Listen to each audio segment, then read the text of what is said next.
שבוע טוב, שנה טובה. שבוע טוב, גמר חתימה טובה. חתימה טובה. I don't think my lighting is so good, but hopefully the voice is okay. Yeah, we're not going to be looking at you. That's okay. Just close the door. It's closed. Okay, great. Okay, let's get started. I know it's right on time, but I think I stopped close to 9, so we'll do as much as we can. So I don't know if anyone was here on Friday or Rosh Hashanah, but I understand that he covered most of Mem Aleph and learned the Mishnah. So I was going to start where he told me, I don't remember what he told me, to be honest with you.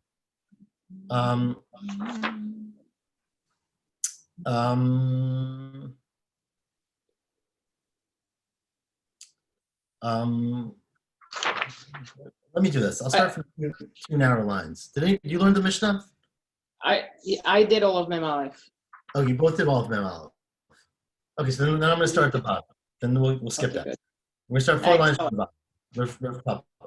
Okay, so the Mishnah, of course, just to give very briefly for myself at least, right? The Mishnah talked about the hopefully uncommon situation where a person was forced to leave their tchum on Shabbos, either because they were temporarily, unstable, as the Mishnah put it, a ruach ra'ah grabbed them, however you understand that, or I love Rashi's explanation, but I don't know practically, how we would define that, but something that you were not of right mind, sound mind when you did it. Or, of course, the simpler case is that someone forced you. So you were picked up by a non-Jew and you were deposited outside your tchum. So our Mishnah talked about that you can go for amot, and if you're put into a deer or a sar, like an enclosed place, you can go, it's machloket, whether you can go in the whole enclosed area or just for amot. And then we had cases about the boat, etc. So says the Gemara today, another aspect which we have not addressed till now. Amar of Papa, 4 lines from the bottom. What about perot? What about fruits? So as we have mentioned before, but our Mishnah didn't raise this point, food, and not just food, but all your objects have the same tchum that you have. And so you go after the owner, essentially. And so if I start Shabbos and I have a bushel of apples, that tchum of those apples is the same tchum that I have. If those apples left the tchum, can someone outside of the tchum eat those apples, right? Or do they get 4 amot? Well, that's a different question, but let's just say, can someone else eat the apples? So Amar of Papa, perot sheyatza chutz l'tchum v'chazru. Let's say a person has perot that left their tchum, right? Which obviously you can't eat your perot outside your tchum because you can't be there. But then they were brought back into the tchum, which of course is inappropriate, but it was done. Says Rav Papa, afilu b'mezid lo hifsidu et mikomam. Even if it happened on purpose, meaning even if someone purposely brought these fruits outside of the tchum or brought them back on purpose, the fruits maintain their original tchum and they can be moved and eaten within the original tchum. My time, why is that? Our Mishnah said, of course, like if you leave your tchum, that you can't go back, right? So and if you do go back, you lose your tchum. You only get 4 amot from when you went back if you did it voluntarily. But says the Papa, well, fruits are anusim ninu. They're not considered going back voluntarily. Fruits do not choose to travel. And so by definition, inanimate objects, or maybe even animate objects that are pulled, are considered anusim. So it's like a non-Jew picked you up and carried you in. It's the same thing. And therefore, it doesn't lose its tchum. Eitir Rav Yosef bar Shmaya Rav Papa, Rav Yosef bar Shmaya asked Rav Papa from the following Breita. Breita says, Reb Nechemya Reb Eliezer ben Yaakov Omri. We are 1 line from the bottom, 2 lines from the bottom. Reb Nechemya and Reb Eliezer ben Yaakov say, Le'olam asurin, and they're talking about fruits here, perot that left a tchum on Shabbos are usher to eat ad sheyachzeru lemikomam shogegin, until they are brought back into their original tchum b'shogeg. Again, just remember, if you carry the fruit outside the tchum, you can't access it because it's outside the tchum. Even if it's brought back into the tchum, you can't eat it unless it was done b'shogeg, says Reb Nechemya Reb Eliezer ben Yaakov, which goes right against what Rav Papa said. It implies b'shogegin b'mezid lo, that you can only do it b'shogeg. Says Rav Papa, you're right. Obviously, they disagree with me, but it's a Tanai. It's a machloket Tanaim in Tanya. Now we're going to quote the whole Breita. The Breita says the following, bottom line of Mem Aleph Amud Bet. The Tanya, perot sheyatzu chutz l'tchum. If Perot were brought outside of a tchum on Shabbos. So again, I'm going to be the point of reference here, if that's okay. I live somewhere, right? So my tchum is 2,000 amot from my house, let's say, if I don't make an Eruv. So my tchum is 2,000 amot outside of my house. Sorry? No? Okay. And so, let's say someone needs to borrow a pomegranate from me, and they carry it more than 2,000 amot away from my house, but by mistake, b'shogeg. Maybe they don't realize that it's outside the tchum, or whatever, they forgot on Shabbos, let's say. Yochlu. So then you can eat that, because it was done by mistake. But if it was done b'mezid, lo yochlu. If it was done b'mezid, carried outside the tchum b'mezid, then you can't eat them, right? Now the question is, who's eating them? Because obviously I can't leave my tchum.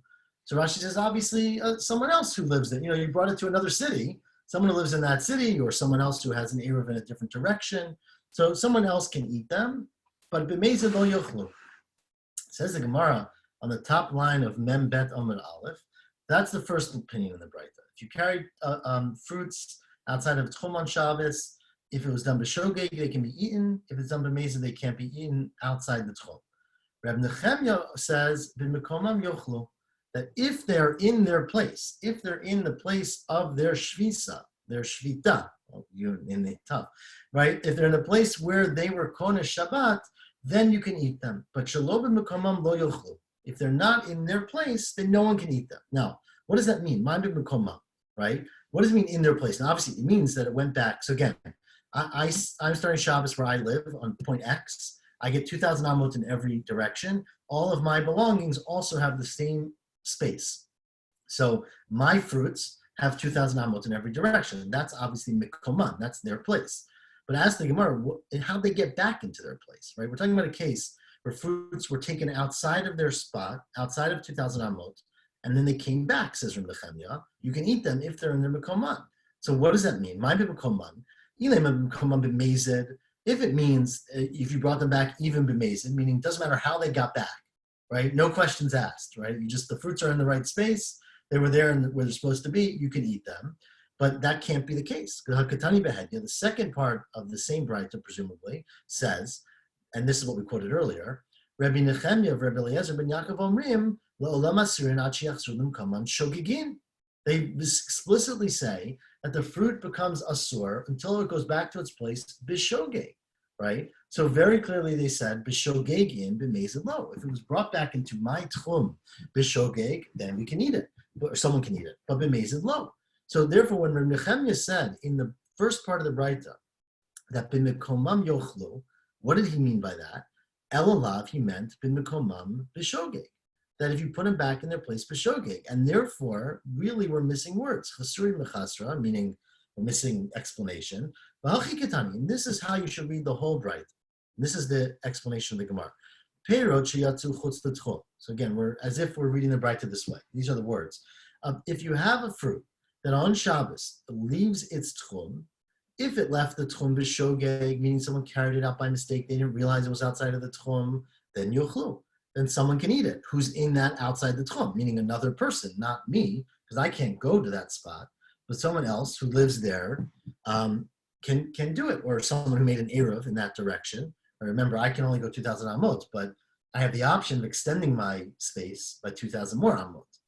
So in theory, I could go 4,000 amot. So if I had made an Eruv, or someone else, or my kid, or someone in my house made an Eruv, they can eat it. But b'mezid, if it was taken outside of the tchum b'mezid, lo yochlu, then you can't eat it. Continues the Braita, b'medvar memurim b'shlo b'mkomam. This is true if the food remains outside of the tchum. Aval b'mkomam, if the food was returned to the tchum, then says the Tanakama, afilo b'mezid yochlu, that even if it was brought back on purpose against the way you're supposed to do it on Shabbos or Yom Tov or whatever, it is able to be eaten, right? And then Reb Nechemya comes and says, "Va'ata Reb Nechemya lemeimar, no. Afilo b'mkomam, even if it gets back to its original place, only nami b'shogegim b'mezid lo." So that's how you have to read the whole Braita. That's, again, it didn't speak that all out, but the Braita said the first part of the Braita is if it's still outside of the tchum. The second part of the Braita, which we're adding, is and if it was brought back, says the Tanakama, no matter what, it's okay. Says Reb Nechemya, only if it was brought back b'shogeg. So, and that's exactly what Rav Papa said in the beginning of today's daf. Says Gemara, well, that's not necessarily the case. Look, it could be that that's wrong. It could be that b'mezid b'mekomam kol yama lo pligi da'aser. Could be that everybody disagrees against Rav Papa, that if you brought it back b'mezid, meaning you knew that this is outside of the tchum, it's not allowed to be brought back into the tchum, because remember, let me put this out. If you carry something outside the tchum, even an apple, it then is not allowed to be moved more than 4 amot, just like a person who goes outside of the tchum. So in theory, no one should move this apple, no matter who lives there, more than 4 amot, right? And you can imagine it's talking about Yom Tov, which is why you're allowed to carry it. Whatever, that's one explanation. But either way, if you amazed brought it back in, everybody might agree that you're not allowed to eat it. It's prohibited. Hacha, and the Braita is referring to a case of shogeg shalobim mukom ampli, that they're talking about only a case of shogeg where it was brought outside of the tchum by mistake, but it's still outside the tchum, and that's where the Tanakama says that it's not okay. I'm sorry, it is okay. It's okay to eat it because it's b'shogeg. And Rabbi Nechemia says afilu shogeg, even if it was brought out b'shogeg, b'mekomam in shlo mekomam lo. That's where Nechemia is coming to say, no, even though you only brought it out by mistake, the fact is that it's outside of its tchum. And so no matter what, no one can eat it right now. So it could be that it's not talking about b'mezid. It could be it's not talking about where it was brought back at all. Says, well, that doesn't make any sense, because look at the next part of the Braita. I mean, the Tani Seifa, Rabbi Nechemia, Rabbi Elazar ben Yaakov Omrim, the Olam Asurim, Ad Sheyachzor L'Mkoman Shogegim. They're always prohibited until they're brought back to their place b'shogeg, which very clearly shogegim b'mezid lo. They're very clearly saying, this is an opinion of Rabbi Nechemia, that you can only eat food that was left its tchum on Shabbat, that was brought back into the tchum if it was brought back b'shogeg. But Michlal, the Tanakama suffer, because they are saying their opinion, it must be that the Tanakama feels that b'mezid nam nishari, that in fact, if you brought it back, even if it was brought back b'mezid against the rules, the fact is that because, as Rav Papa said so beautifully, because the fruit is always considered to be onus, right? Just like a person who's forced back, even if the person carrying it was b'mezid, the fruit itself had no opinion in the matter, and therefore the fruit is considered not to lose its place of shvita, and the fruit maintains its tchum, its 2,000 amot, and if it's within that space, no matter how it got back there, according to the Tanakama and Rav Papa, we paskin, it would be mutar to eat it, shma mina. So that's in fact how you have to read the Braita. So that's one halacha. Hopefully, stop me if it's confusing, because it's going to get much more confusing. But this is the first case. Continues the Gemara at the 2 dots now in the middle of Mem Bet Amud Aleph. Says Rav Nachman Amar Shmuel, just a little bit of an aside, because we're not going to get back to this for a while. Hayamahalech ve'eni yodei tchum Shabbat. Let's say this is a practical question, right? Let's say you're walking in the road, Friday night, it's getting dark, you sit down, you put your camel down, you pitch your tent, and you make Shabbos. But you have no measurement equipment. You don't know how to measure a tchum. You don't know what's 2,000 amot. So what do you do on Shabbos? Says Rav Nachman Amar Shmuel, Mehalech apayim psiot beinaniyot. You can walk 2,000, I don't know how to translate beinaniyot, intermediate, right? Not too big, not too small steps. V'zuhi tchum Shabbat. And that's considered tchum Shabbat. So that the tchum of Shabbat, which is 2,000 amot, medium, thank you, 2,000 amot, is each medium step of, I don't know what size person, because of course it will change depending on how tall you are, right? But each medium step is an am. So there's some imutza, but if you don't have, and there was some standard for an amma. So if you have a tape measure, use your tape measure. Exactly. But if you don't have a tape measure, or your iPhone, which has a measuring tool nowadays, right? You can just take 2,000 steps of medium size. Okay, that's a side point. We're not going to get back to that in today's daf. Continues the next point, Rav Nachman Amar Shmuel, which is going to be the rest of today's daf. Amar Rav Nachman Amar Shmuel, Shavat b'bik'ah. This is a great case. It's complicated. I'll just give that introduction. You spend Shabbos in a valley. Let's say that my own example, which may or may not appeal to or resonate with people, let's say you go to a festival, right? And you are in this big valley, you sit down, you pitch your tent. It's Friday night, you make Shabbos, right? You're standing here in a bika. So just to give you the context here, you are shovet in your tent. I mean, I'm adding a tent. There doesn't have to be a tent, but let's say you have a tent. You get 2,000 amot in every direction. You can walk 2,000 amot. You can't carry anywhere, presumably, because there's no Eruv, right? Well, there's no Reshut HaYachid, let me put it that way, right? So this is probably a Carmelit, because it's a Bika, but we treat it like a Reshut Rabim, and you can't walk more than 4 amot anywhere in this space. But you can't carry, more than 4 amot, but you can walk 2,000 amot in any direction. Lucky for you, you wake up the next morning, and overnight, Hikifu Nachrim Mechitza b'Shabbat. Everyone else showed up for the festival, right? You came early because you didn't go on Shabbos, right? So everyone else showed up, and they put a huge fence around the entire valley, right? Which let's just say is 10,000 amot across. I'm just going to pick a number. And so now it's a Reshut HaYachid, right? So all of a sudden, this 10,000 amot is a Reshut HaYachid. You can walk anywhere you want. You can carry, anywhere you want. It's like our Eruv. That's what we do when we make an Eruv, right? You build an Eruv around the town. You make it as if there are mechitzot. It's a Reshut HaYachid. It's what's called mukaf l'diur. It has to be meant for living inside. And so now all of a sudden, you wake up the next morning, and not only do you have a tchum that goes 2,000 amot, but you're living in a 10,000 amot Reshut HaYachid, right? Which seems very, very convenient. However, it's not so simple, right? Says Rav Shmuel, Amar Rav Nachman Amar Shmuel, what happens in this case, Shabbat b'bika v'kifu nachrim b'chitza b'Shabbat, you can be mahalech alpayim amma. You can only walk, or you can walk 2,000 amot in every direction from your tent, like we would expected, and mitaltel b'kula. You can carry in the entire 10,000 amot. Now, how do you carry if you can't go there? So ayidei zrika, right? You can play frisbee or whatever it is, right? You can carry anywhere in the bik'ah because it's a Reshut HaYachid. Even though it was not a Reshut HaYachid when Shabbat started, right? But it became a Reshut HaYachid. And since it became a Reshut HaYachid on Shabbat, now it's considered somewhere where you can carry. But you can't, of course, walk there because you can't go more than 2,000 amot. So you can throw something, but you can walk up to 2,000 amot and then play catch beyond that.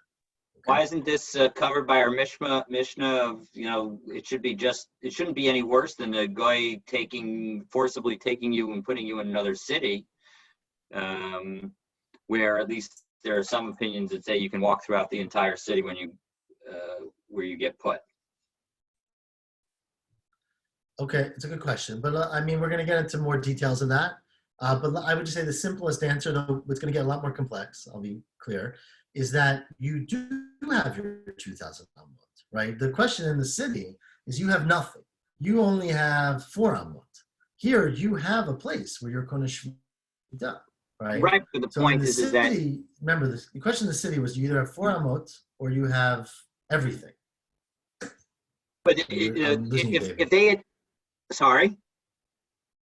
If they had built this beforehand, right? Then before Shabbos, sorry, then they would. From me. Can everyone see me? I can see you, but you freeze sometimes for me. But anyway, the point is that if they had built this before Shabbos, right, and he had made his home in the thing, he'd be able to walk the entire area. Correct. Let me just tell my kids to get off the internet. 1 second.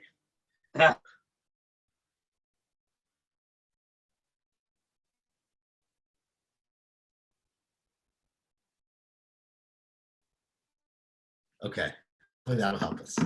We'll see. So yes, again, it's very complicated, but hopefully you can see me here. Can you hear me, everyone? Yes. Okay. So yes, if you before Shabbos starts are in a place that is enclosed by a mechitza, that's mukaf l'diur, that's considered your own dalet amot, and you can carry and walk anywhere within that area. We're going to see later, do you have 2,000 amot outside of that area, which you probably do. But again, that's something we're going to get into. The issue here is that when Shabbos started, you were koneh your eruv in a certain spot. The fact that something was added later doesn't really help you. But your point is well taken, and we'll get to it in the Gemara in more detail. But again, the simplest answer is that in the other case, you were already taken outside. Anyways, continues. That's the first opinion. That's Rav Nachman Amar Shmuel. Rav Huna said, Mahalech alpayim amma. Says Rav Huna, you can walk 2,000 amot in every direction, like any person on Shabbos or Yom Tov. Umitaltel dalid amot. You can only carry 4 amot, not 2,000 amot, right? You can, or not 2,000, not in the whole thing, like Rav Nachman said in the name of Shmuel. You can only carry your 4 amot like every person in a Carmelite, because when Shabbos started, you didn't have a mechitza. Ask the Gemara,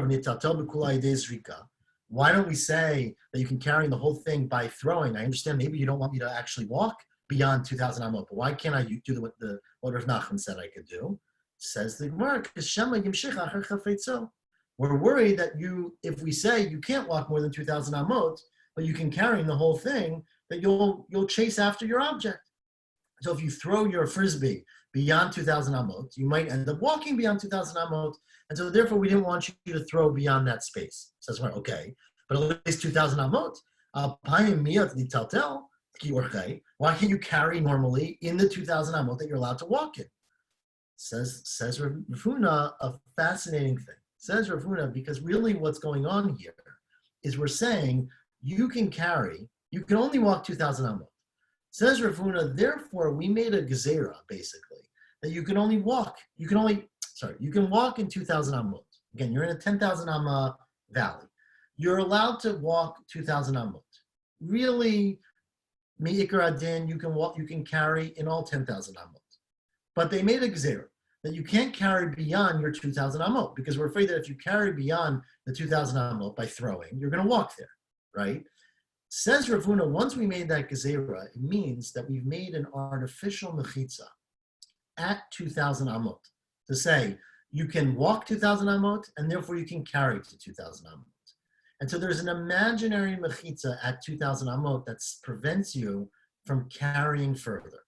The problem is that although it's an imaginary mechitza, it doesn't exist. And whenever you have a mechitza that falls down, it no longer counts as a mechitza.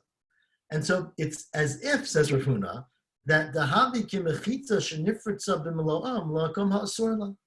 It's as if you have a case, which we quoted earlier several times, and we'll have even more. You have a mechitza, like the wall of your chutzner, that is opened up into the Reshut Rabim, which we had earlier. You lose the status of the chutzner. So here it's the exact same thing. The area outside it, not exact same, but a similar thing.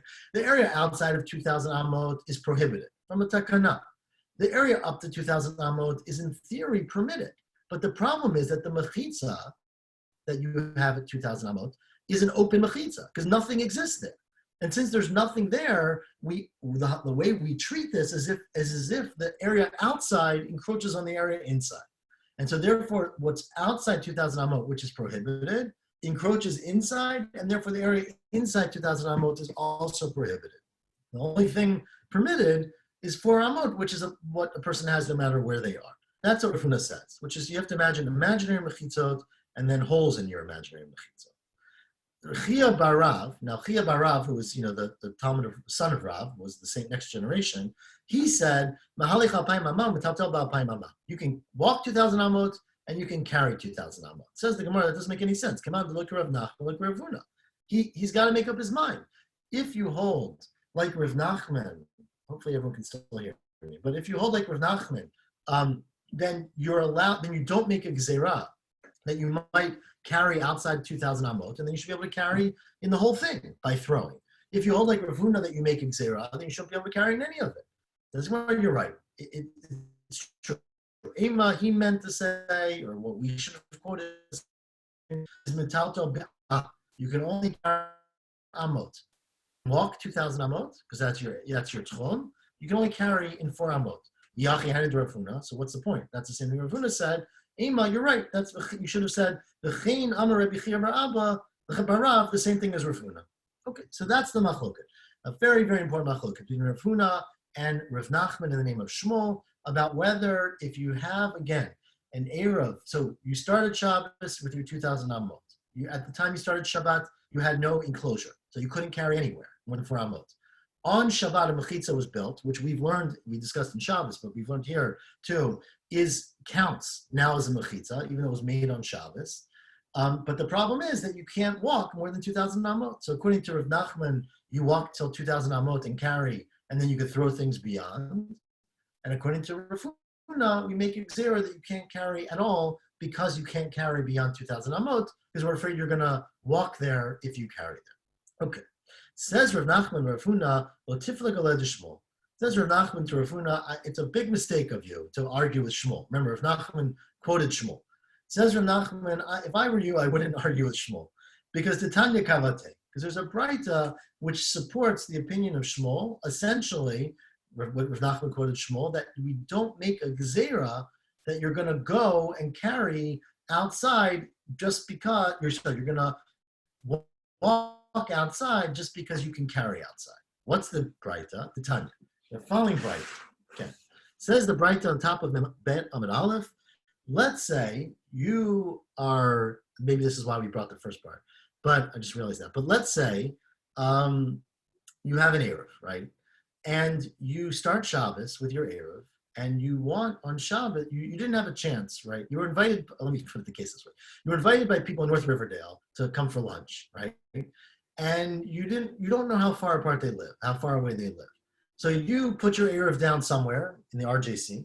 You then on Shabbos go there and you walk 2,000 amot from that spot. Like we said earlier, you can just do normal steps, right? Or it could be, of course, that you're actually really measuring before Shabbat. But you're measuring your 2,000 amot. Your midah, your 2,000 amot end up in the middle of a city, okay? So in the middle of a enclosed, now again, we're assuming that this is a city that's enclosed for carrying. Okay, so once you're inside this new city, or Rashi says it might be Yom Tov, but let's just say it's not that. Let's say it's in a city, right? So you're inside a new city that has an Eruv. An Eruv, again, we're using Eruv in a lot of different terms here, but this means like an Eruv like we would use. So that new city is like Daled Amot, okay? But your 2,000 Amot end up in the middle of that city. Says the Braita, Mutar l'taltel b'chol ha'ir kula, you can carry in the entire city. Because once you got into that city, and that city is considered for Amot itself because it's encased or encircled, then you can carry in the entire city. However, but you can't go beyond 2,000 Amot by foot. You can't walk beyond 2,000 Amot. Now here's, David, where your question's even a better question, right? Now, this mechitza was made before Shabbos. Right. Didn't Rav Nachman limit it to throwing, and his Bryce is allowing even carrying? Keep going. We're not there yet. Okay. You gotta be patient. Says the Gemara, but my mitaltel. Now, when the Braita says you can carry, it must be la'avayidei zrika. It must be that you can throw it. Exactly. Oh, perfect question. Just one line ahead, right? That you can carry. So therefore, this Braita seems to be exactly what Rav Nachman said. Right? Now, it's not the exact same case, just to be clear, because here the mechitza presumably was made before Shabbat. So it's not the same issue. But you were koneh your shvita in your house, or it doesn't have to be your house, wherever your Eruv was. Your 2,000 amot end up in the middle of another city. Says the Braita, you can carry in that other city because it's Daled Amot, but you can't walk beyond 2,000 amot. So what can you do? You must be able to throw it. But that's exactly what Rav Nachman said, right? Here is where David's question is a stronger question, because if this city was built presumably before Shabbos, right? So you had a mechitza, so why don't you count that? So there's some answers. Yeah, but I thought that if you get to another city, then you get the whole ability to walk throughout the entire city. So, right. I mean, the whole point of if you make your if you have if you don't make an Eruv, you can walk 2,000 amos outside of your city in every direction. If you make your Eruv 2,000 amos outside your city, then you get 4,000 amos in that direction, but you also get your entire city because you can get to your city with 2,000 amos. So why shouldn't, given the fact that you... So I'm going to defer a little bit because that's not necessarily the case. And that's exactly what this Braita, and it's a whole sugya later. I kept deferring the whole Masechah until we get there. It's not necessarily the case. And what Rashi's saying here, and again, it's not everyone agrees with this. There's a lot of opinions later, but this Braita seems to say, again, it's there's a lot of Gersot Rashi's here too, that's not the case. What Rashi says here, and again, this is not our sugya yet, and it's complicated, is that it's not the case what you just said, that you get 2,000 amot from wherever you are. Rashi said, for meaning that you get 2,000 amot, and then if it's encased, you can go anywhere in that city. It depends on where you're kona your shvita, where you started. So that if you start in a city, then your 2,000 amot don't start till outside the city. If that makes sense, right? So if you have a mechitza around your entire city and you're kona your shvita there, meaning in my house on 232nd Street, my 2,000 amot start at the end of the mechitza, at the end of the eruv of our city, right? But if it's a separate city, right? If I'm walking from Riverdale to North Riverdale, let's just say it's a separate city, or Scarsdale, then the fact that my 2,000 amot end in the middle of Scarsdale doesn't mean I can walk in that whole city.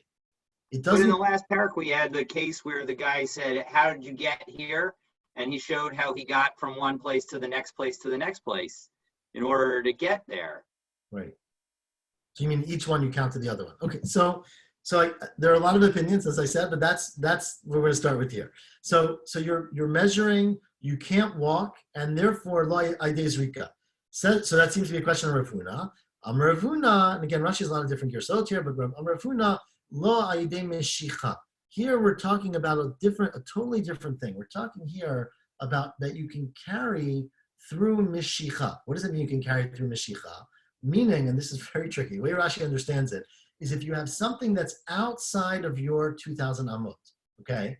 So you walk up to 2,000 amot, it's in the middle of the city. There's a string, let's just say, right, or something, and you have food that's 20 amot on the other side. You're allowed to pull that towards yourself.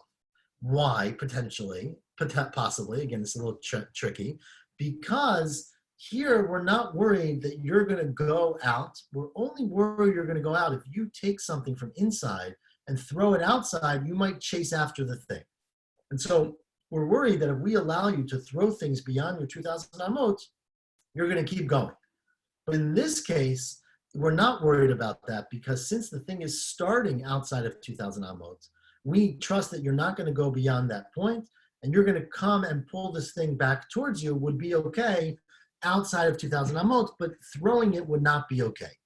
Again, I concur that if you talk about Yom Tov, everything becomes a lot easier here because you don't have to worry about what the carrying is. But that's how you'd have to understand that Braita later on, according to Rav Huna. Amar Rav Huna, now continues Rav Huna, Hayamoded uba. Let's say a person is measuring, the kalta midato b'chatzi chatzer. Let's say your midah enters in the middle of someone's courtyard. So your 2,000 amot end up in the middle of a enclosed, let's say in the middle of shul. Let's put that example, right? So you walk in and half the shul is in the thing, right? In a chatzer. Ein lo ela chatzi chatzer. Says Rav Huna, you can only go in half the chatzer. Your 2,000 amot go up to this imaginary line, and then they stop. Pshita, that's exactly why wouldn't you? Ema, no, what Rav Huna meant to say is yesh lo chatzi chatzer. That in fact you can at least carry in that half a chatzer. You can carry in that half that's within your tchum. Hanami pshita. This is also obvious. Says the Gemara, no, because Rav Huna ma'odetema lechash dilma ati l'totuli bekula. You might have thought that a person is going to come and carry in the whole thing, right? Now, the question is, why would you have thought that, right? So you might think that a person is going to come and carry in the whole thing, presumably because maybe because other people can carry in the whole thing, Rashi says, right? Or maybe because a chatzer is a more enclosed space than the case we had earlier. Kamash Malan, that even so, you don't worry that a person is not, sorry, so Rashi understands it means, sorry, not to carry, to walk. That you might think that because a chutzner is a more enclosed place, you might come to walk in the whole thing, and you're not allowed to. You're only allowed to walk up to your line, which is your 2,000 amma line. So we might have thought that you're going to go and walk in the whole thing. Kamash Malan, then no, that in fact, even though it's a chutzner and it's a small enclosed space, and you can make a reason to assume that if we say you can go halfway, a person's going to forget and go in the whole thing, still Rav Huna says, no, you can go halfway. Okay, that's Rashi's pshat. Tosis, of course, is bothered that the words ati l'til tuli bekula does not sound like walking. It sounds like carrying, right? So the Tosis is bothered by that, and this is where Tosis has a challenge with that over here. But anyways, that's that. Or Tosis quotes from the Tosis Shantz. There's a small Tosis with it. where he talks about another explanation, and he differentiates here between this case and the case of the deer, right, where you're taken by force outside on Shabbos and you end up in a place. But that's what way Rashi understands it, that you can walk in the whole thing, even though it's a chutzner, because we don't make a gzera that you're going to forget. Amar Rav Nachman, says Rav Nachman, a fascinating thing. You said the whole thing, but you mean up to half. Sorry, yes, correct. We are not worried you're going to walk in the whole thing. You can walk up to your 2,000 amot. Amar Rav Nachman, Modi li Huna. Even though Rav Huna disagrees with me, my friend Huna, he admits to me in the following case, Hayam moded uba, if you're measuring your 2,000 amot, the kaltam midato asfat tikra, your 2,000 amma ends at the edge of someone's house, okay? At the edge of tikra, meaning of the roof, right? But let's say there's a small hole in the wall, right?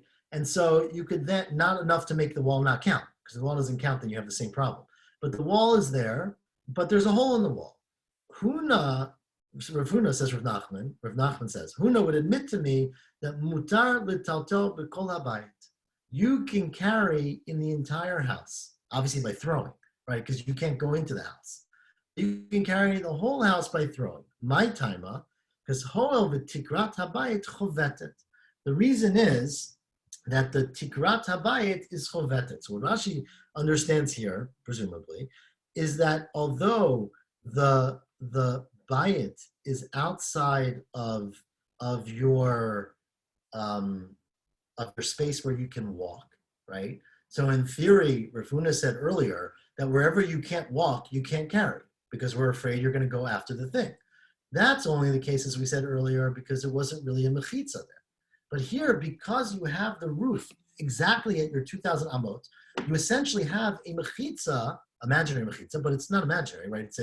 It's a midrabanan mechitza, or halacha Moshe Sinai mechitza, that is based on a real thing. And in essence, it becomes like our Eruv, right? Which is a real mechitza, though it's made out of very flimsy wire.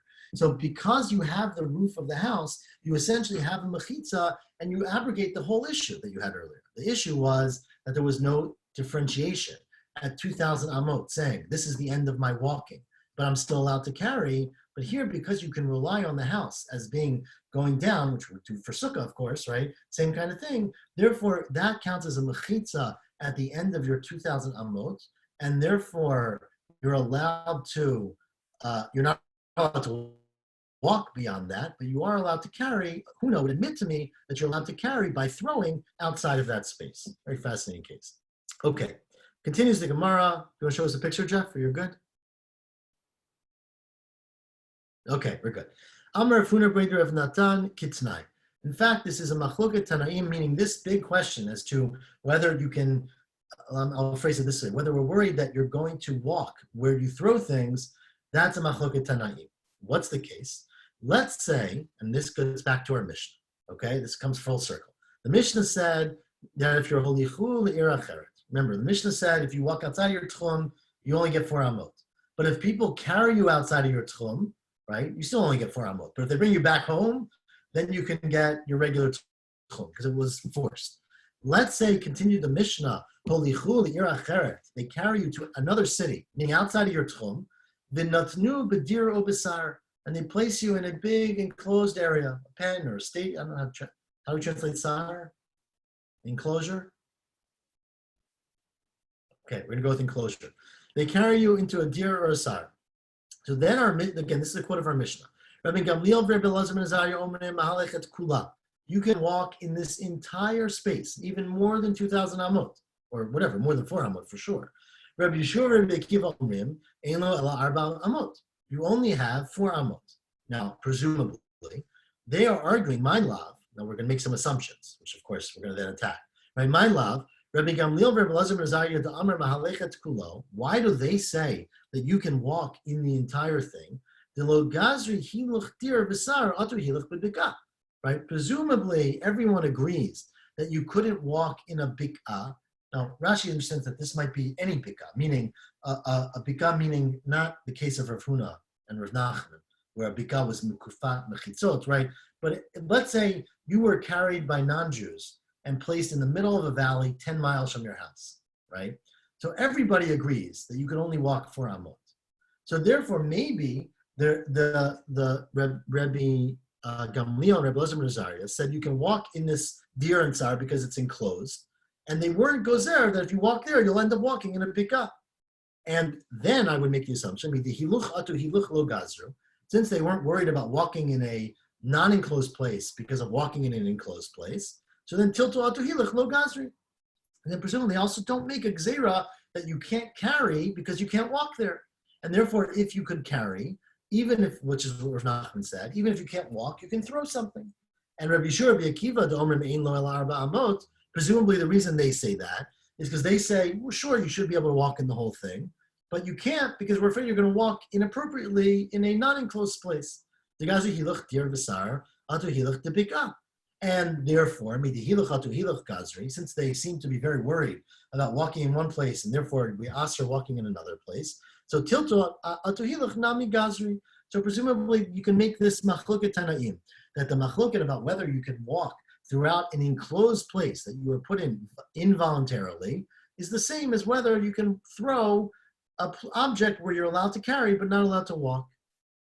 This is obviously there's no proof at all.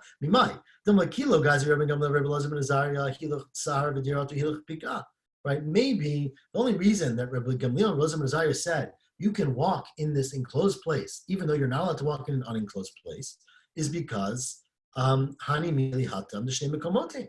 We're talking about different kinds of places, right? One is enclosed and one is not enclosed. The question of whether you can carry in a place where you're not allowed to walk, that makom echadhu, it's the same space, right? In the case of Rav Nachman, it's the same bikah that now has mechitzot that came after Shabbat. Hachanami de Gazri. Maybe they make a gzera shema yimshol hachafetzot, and maybe you'll walk after your objects. And maybe the other way, Rabbi Yeshua, Rabbi Akiva, Nami, remind him mishol de Gazri. How do you know that they say you're not allowed to walk in this deer and sahar because they made a gzera that you might walk somewhere else? Maybe they think, maybe, now this gets to David's point as well, but again, it's really a Gemara later. But when we say that anything that's enclosed for living, including an outside space, is only for amot. Maybe that's only where you started Shabbat in that place. Here, where you started 10 miles away in another city, and you were carried there on Shabbat, maybe for you, it doesn't count as Arba Amot, and therefore they hold not that you can't walk because of the Gezerah. You can't walk because they hold you really can't walk because you don't have a it's not one Mechitza, it's not one Arba Amot. And so therefore, you can't prove it from there. It says Rav, Amar Rav, Hilchata, Kirab Gamliel, Bedir, Besar, Vesfina. The halacha is like Rabbi Gamliel in our Mishnah, that if you are placed either involuntarily in a deer and a sahar, or if you went on a boat even voluntarily, you're allowed to walk on Shabbat in the entire enclosed place, even more than 4 amot. Okay? And Shmuel says, not as clear about that. Hilchat like Rabbi Gamliel, bisfina. I only paskin like Rabbi Gamliel with a sfina in regards to walking on an entire boat. Aval bedir v'sar, lo. I don't agree that you can walk the whole place in the dir and a sar if you're placed there involuntarily on Shabbat. Says the Gemara, before we get it, well, we're going to get into it. Dekuli alma miyad kalachagram lil v'sfina. Everybody seems to agree. Remember, it's a machlokes in our Mishnah. If you end up on a boat on Shabbat, a boat is traveling outside of your tchum, right? You started Shabbat in one place. Your boat is clearly more than 2,000 amot away from where you started. You are, according to Rabbi Gamliel, you're allowed to walk on the entire boat. According to Rabbi Yeshua and Rabbi Akiva, you can't move, right? Says everybody, meaning Rav and Shmuel, halacha is like Rabbi Gamliel that you're allowed to walk on the entire boat. Why is that? My timer. Where am I? Amar Rabba, 6 lines from the bottom. Ho'el nishavat ba'avir mechitzot mibod yom. The reason is that you view the boat as being your mechitza, right? And since you started Shabbos on the boat, the entire walls around the boat count as your Dalet Amot. And so because you started Shabbat in this space, doesn't matter that the boat is moving on the ocean, the entire boat becomes your house. And so therefore you can walk in it on Shabbat, whether you're in Tchum or outside the Tchum, because it's your own Dalet Amot. And Rabbi Zera says, no, another reason, Hoel v'sfina notalto mitchilat arba menachto b'sof arba. The reason is that the boat moves you from your 4 amot outside your 4 amot. What does that mean? So Rashi has 3 pshatim here, 2 which he doesn't like and 1 which he likes. The one I'm going to say he quotes from his Dodi Rabbi Shimon Mipi Harav is that the reason I like this one the most, but he doesn't like it. That the reason is that when you walk on a boat, says Rashi makes this pshat, the boat's always moving, right? So whenever you're walking on the boat, if the boat is moving west and you're walking east, when you take a step, you actually aren't moving at all because the boat has moved 3 amot and you walk 3 amot. So your place in space never changes when you move on the boat. And so because of that, walking on the boat is not considered walking outside of Dalet Amot because you just walk and the boat moves in the other direction. And so in relation to the frame of reference, I guess, of the earth, you aren't really walking. Now, of course, Rashi's pshat problem with that pshat, that only makes sense if you're walking in the opposite direction of the boat, right? If the boat's moving west and you're moving east, then maybe you're not moving anywhere. But if you walk in the same direction as the boat, then of course you're walking more than Dalet Amot. So Rashi's like that pshat. His other pshat that he has, which is not so clear to me what he means, his other pshat is that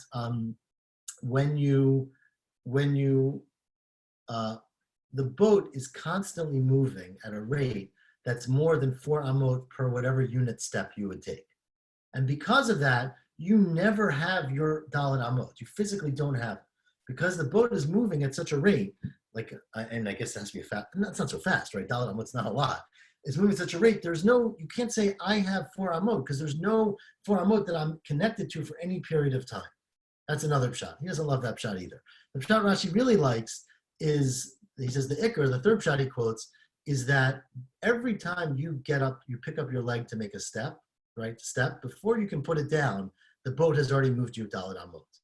And so therefore, it's as if a goy picked you up and moved you every single time. Because involuntarily, you were moved more than 4 amot with every step you take. And because of that, because you basically have it's not your own motion on the boat, you're being moved against your will, there's really almost no motion that counts for you in the boat.